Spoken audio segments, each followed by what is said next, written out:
Hello to everyone, and thank you very much for joining. So the topic for today is to have a look at misuse, which is a very key part of security, but security is a really, really big topic. I'm anticipating we should have plenty of time for questions at the end. And just to flag, Jane has introduced James, but just to reintroduce him, James is our service manager and he leads on security. So with James here and me here today, we're happy to take any general security questions as well as those that you might have about misuse. Next slide, Jane, please.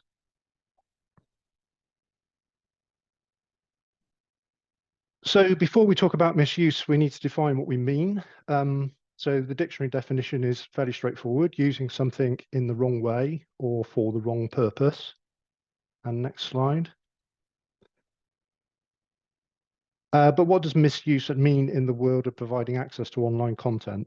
So end user access to content is governed by license agreements between libraries and publishers. So typically those agreements cover things like how the content can be accessed, how it can be used, how it can be shared. And we can define misuse as occurring when something happens that's in breach of that agreement. So if it's serious enough, and of course it isn't always, but if it is serious enough, it could lead to some form of termination of the contract. It could, in extreme circumstances, result in some kind of legal action. It's also worth flagging that publishing as a whole, so not just academic publishing, but publishing as a whole, accounts for 28% of global piracy traffic. So this is potentially quite a serious issue. Next slide, Jane.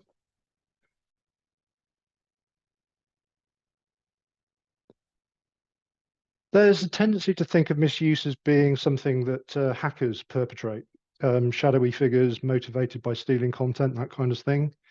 But actually, a lot of misuse is accidental. So people are not aware of the rules governing how the content can be used or shared. And so even though that happens, if it's outside of that library publisher agreement, it can still be thought of as misuse. But we need to make sure that misuse is proportionate to the circumstances. So we don't want draconian responses. We don't want to treat a situation perhaps where a student has not understood the rules and posted a couple of articles on a social media account is treated the same way as somebody who is a malicious hacker and has attempted to profit from stealing large volumes of content. So what I would say here is that systems can flag potential misuse, but we need humans to check and decide what action needs to be taken. Next slide, Jane. So to start with, I just want to explain the difference between IP recognition and federated access in the context of misuse. So I know most people on the call probably know this, but I'll just give a quick walkthrough of how IP recognition works. So when a user attempts to access some content on a publisher website, the publisher then checks the incoming IP address against a directory or database of IP addresses for recognized organizations. And then if the IP falls within that range and it has a valid subscription, then access is granted to the content.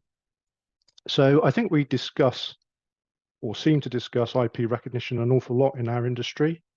I think in part that's because of escalating cybersecurity threats. But I think it's also important to acknowledge that it does have some big advantages. The first one, it's a great user experience, isn't it? You know, access for users, provided they're on site, is completely seamless. There's no entering of credentials. Users go straight to articles. So the user experience is fantastic.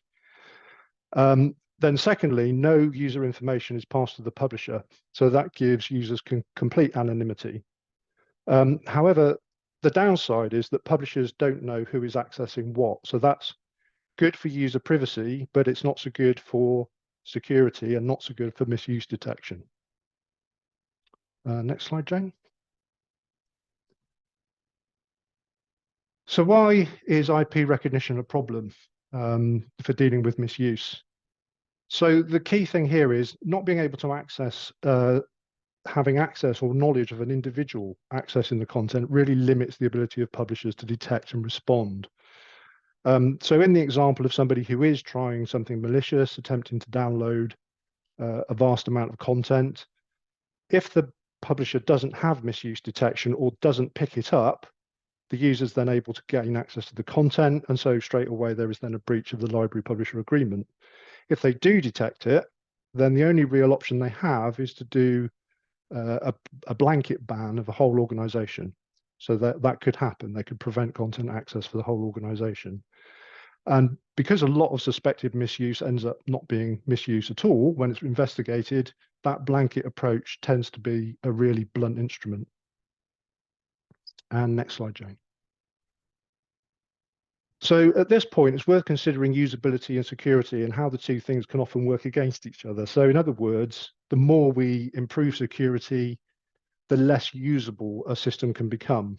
So in the example of, say, a banking app, my banking app is really good from a security perspective, but it does involve, an awful lot of steps and cross checks and all of those sorts of things that can sometimes get in the way. Conversely, achieving really good usability can often be at the expense of security. So there's lots of websites out there that have really poor security, but they are excellent from a usability perspective. So really, this is about achieving a good balance between the two things. Next slide. Jane, you're going to have to move this slide on for me. So this slide is just to explain, again, I'm sure most people on the call have a pretty good understanding of how federated access works, but just to run through the key things, the key concepts are you have an identity provider. I think if you click again, Jane, the identity provider is the organization that's responsible for providing the user's identity and managing that identity and managing their entitlement to subscribe to resources. And then on the other side, we have service providers, and service providers, the organization that provide the paid for content to organizations and their users. So essentially, service providers are, in our context, going to be publishers. And I think if you click again, and again. Yeah, and then this is just to illustrate the difference between authenticating and authorizing. So again, Jane, if you click through, authentication is about identifying a person as being a valid person. We know who they are.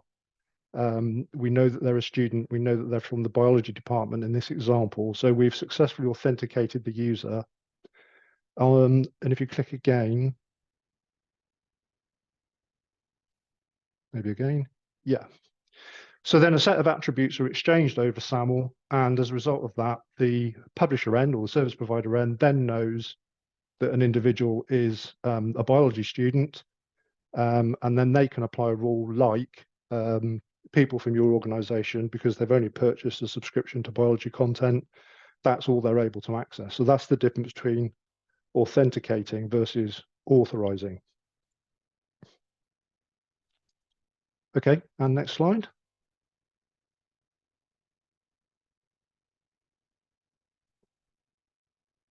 So how does OpenAthens help? Well, the first thing is OpenAthens is a federated access solution. So this enables publishers to improve their misuse protection. Because federated access involves people signing in as an individual using a set of credentials, like a username and password, and because a federation establishes that network of trust between organizations, between service providers on the one hand and identity providers on the other, it creates a network in which trust is established, and users are now signing in to something and they're using individual account credentials to do that. So that obviously moves the sort of security usability seesaw slightly towards security, because now users do have to enter some credentials on their user journey. And there are some attributes that have to be passed from an IDP, an identity provider, to a service provider to make everything work. However, by default, only minimal attributes are passed. And the identifier that's passed to identify an individual is pseudo-anonymous. So the publisher doesn't receive any personal information, but they receive enough information in the form of a persistent identifier to be able to detect misuse. If they're able to detect misuse, they can then respond by just targeting or blocking an individual account. They don't have to block the entire organization, so all the other users continue to be able to access content. It's just targeted to that one individual user. Okay, so next slide, Jane. So some more on how OpenAthens helps. OpenAthens has some features within it that help to detect misuse. I can't share, because this is a public webinar, I can't go into a huge amount of detail, obviously, about how what the algorithms we use are and how exactly they work. But one example is if a user signs in from a number of different locations in a particular period of time, that's the sort of thing that will be detected as potential misuse. So if the system suspects that misuse has happened, an account then moves into a banned state, and that means they can no longer sign into OpenAthens. Banning really, it means suspended, because the access is temporarily revoked to provide the organization an opportunity to investigate it. So the process is that an email alert is generated that goes to an administrator, and the organization administrator can then use the administration tools in OpenAthens to reinstate the user if they find there hasn't been any misuse, or if they find that there has been malicious use, then they can permanently ban the account. So this is the point about systems can't make that decision, really. It needs proper investigation and understanding what the next steps, what the response should be, and that's what the system facilitates. Next slide. So here's just to show you, if you're not familiar with it, how the screens look. So when an account is banned, there is a banned flag here that shows that nice and clearly. So if you look at the account list view, you'll see the account listed as banned there. When you click through, you see this view, which gives you a bit more detail. And if you use the activity stream view, which is the last tab on the extreme right there, that provides more information on the activity that led to the ban. So that enables administrators to then go up, follow up with the individual concerned, check everything that's happened, understand what's happened, and then take the next action accordingly. And next slide, Jane. Okay, so next I just want to highlight that OpenAthens is not solely responsible for misuse because it sits in the middle of the authentication flow. So of course, OpenAthens has a really big role to play, but avoiding misuse really needs good security at all levels. So organizations or identity providers, they need to effectively manage the identities. So that's activities like onboarding, offboarding, having good access control policies, enforcing those access control policies through systems, having their own checks and balances, all those kinds of areas to protect the identity. OpenAthens' role is then to have effective security at the authentication stage. So we need to make sure that we're only passing valid authenticated users onto publishers. And then the publishers need to secure their platforms and make sure they only authorize access to authenticated users. And they need their own misuse detection to monitor activities of users on their platform. So if they pick up something that's unusual or looks suspicious, then they can take action to ban that, much in the same way as OpenAthens is banning it within the OpenAthens environment. So misuse detection is going to be more complete and more effective and offer better protection when all the policies in the systems work across all those three levels that I've illustrated on the slide there. Thanks, Jane. Next slide.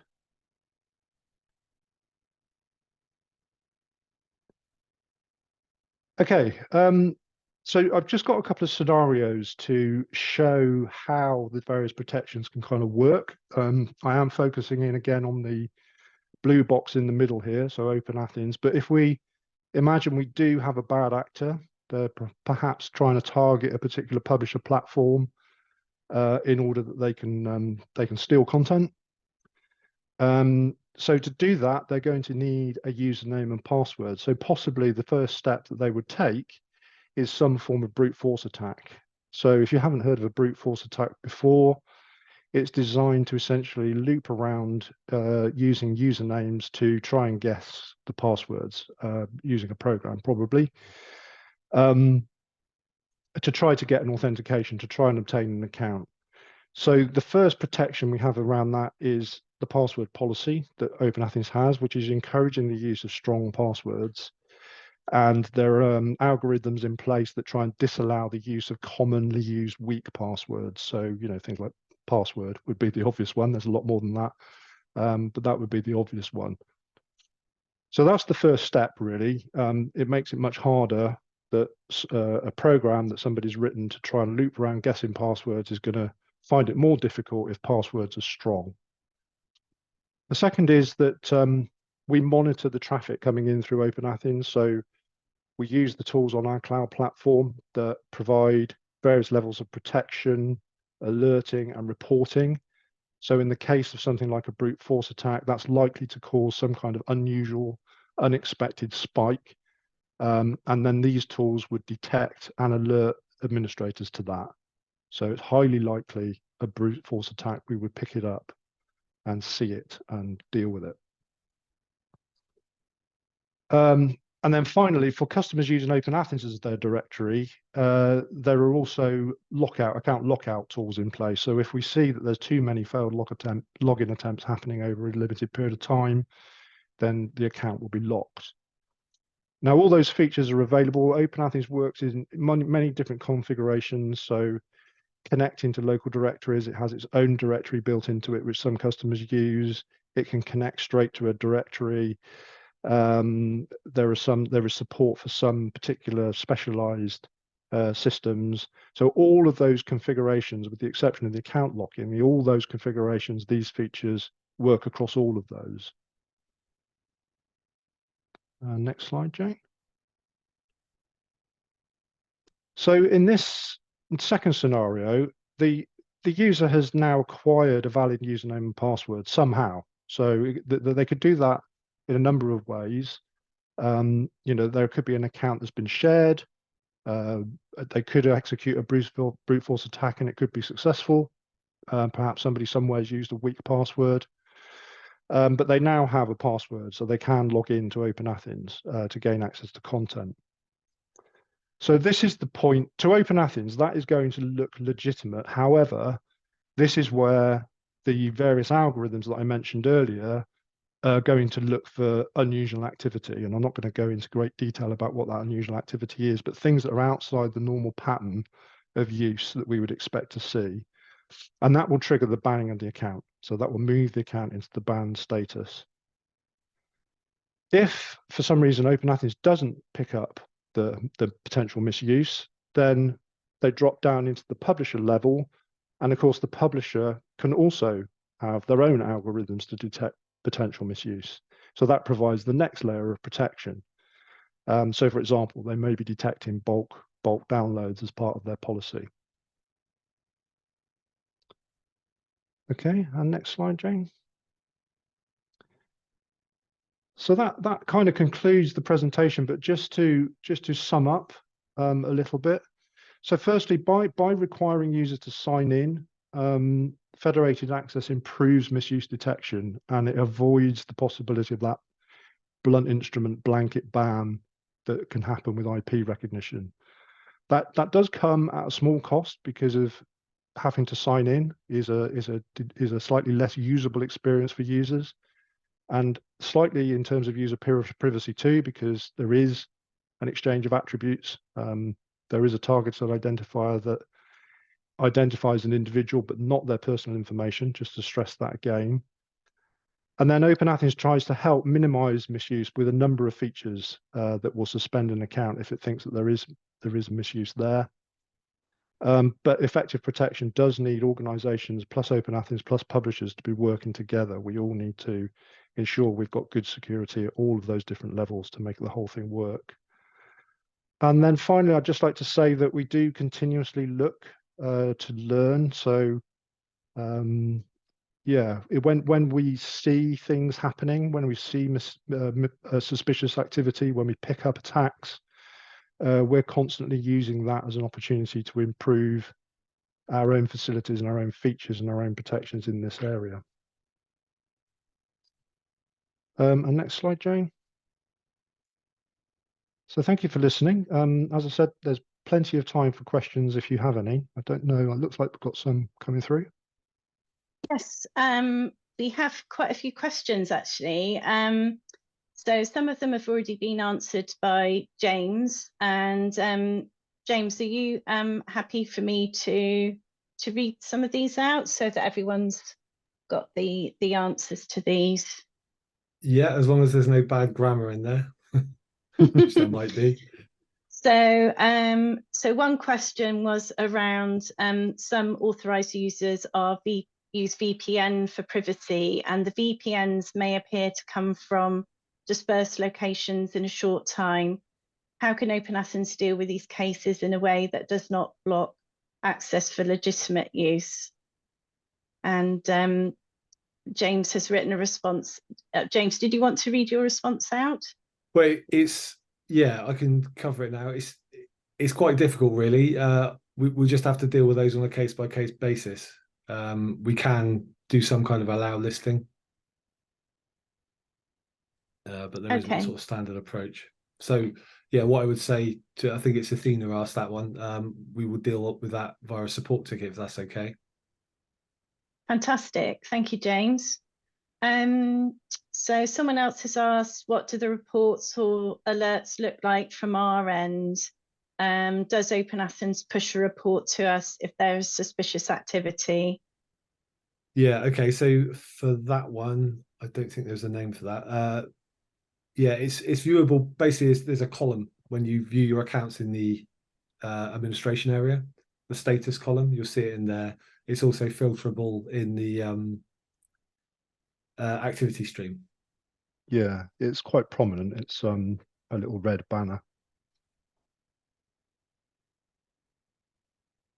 And you also, just to emphasize again, you do get an email alert as well. So you should be able to see it from both inside the application and outside as well. Thank you. There was a question about the recording to share with someone's department to explain the process. Yes, that's absolutely fine. Then here's another one. How do you reconcile saying pseudonymous identifiers enable privacy by default with all the published literature demonstrating that people can be re-identified from their pseudonymous IDs, particularly with publishers turning into collectors and sellers of big data? Yeah. Neil, or? Yeah, no, I'll take that one. Yeah, okay. So just to explain what I mean, the identifier is unique to an individual and it's unique to their interactions with a particular publisher. So if it was Neil Scully accessing Elsevier, let's say that the identifier is 123, it's a lot more complex than that. But the publisher then has the opportunity to use 123 to know that a person, they don't know it's Neil Scully, they can then identify that a person is accessing the content, and then that puts them in a position where they are able to do a certain amount of tracking. However, while that is, and I appreciate that there's lots of discussion about this, while that is potentially undesirable, it does have the benefit of providing the ability for publishers to track. So in a misuse context, it's a positive. But that's why I explained my seesaw analogy. There's no doubt, it does move the bar slightly towards security and away from usability and privacy. So it comes down to whether that is a price worth paying for the additional security that it enables. So another question, what are the algorithms? Are they for each individual user? Is it something other than bulk downloads? So it is. It's across as I said, I'm not going to go into them. I'm not going into them in details. But the examples are things like account lockouts, things like detecting unusual patterns of activity across different countries, perhaps. It's things like that. So, yeah, And they do work for individual users. So typically you will see an individual user, if they do something that it was picked up by those algorithms and it looks suspicious, then that would result in them being banned. As I said in the presentation, I think I prefer the word suspended really, because I think that's more akin to what it is. It's trying to stop the user continuing to access things until it's been investigated, rather than a complete ban. Thank you, Neil. So another question here: what is the flow when a publisher detects excessive downloading? Does the publisher alert OpenAthens, the local administrator at the university, and also how long does all this take? You want me to deal with this one, Neil? Yeah, go for it.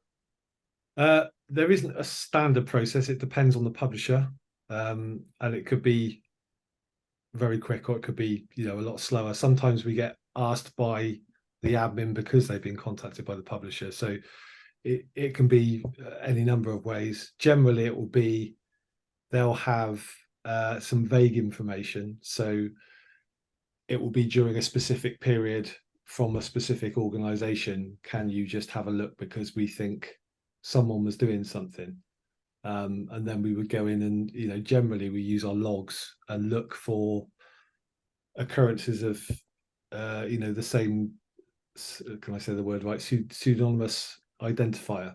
And we'll probably then go back and say, it looks like this identifier, and, provide that information to the administrator. And then, they deal with it how they deal with it. Thank you, James. And this looks like our last question. What would you say are the largest differences or advantages of OpenAthens compared with something like Easy Proxy?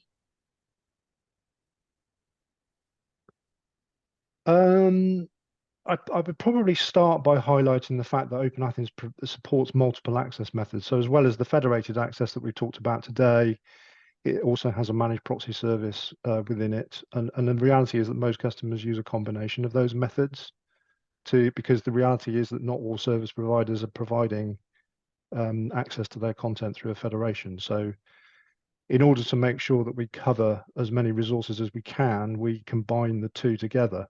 I'm hoping an anonymous attendee isn't from OCLC, but that's what I would probably highlight as one of the biggest differences, is the fact that we do allow people to use those multiple access methods.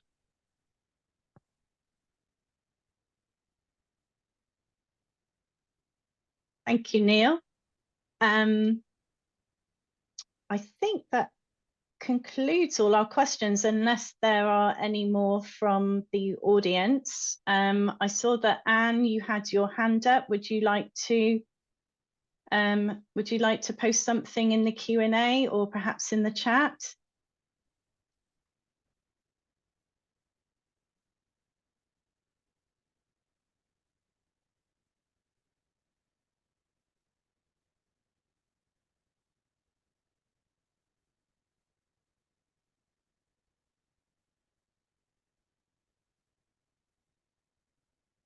No, I will move on to the next slide. So first of all, I just want to say thanks for everyone for attending our webinar today. I hope you found it really useful.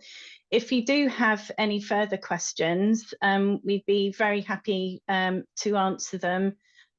So please post any further messages to contact@openathens.net. I just want to draw your attention to a Géant Cybersecurity Month webinar, which is happening on Thursday. And again, there's a link there and a QR code.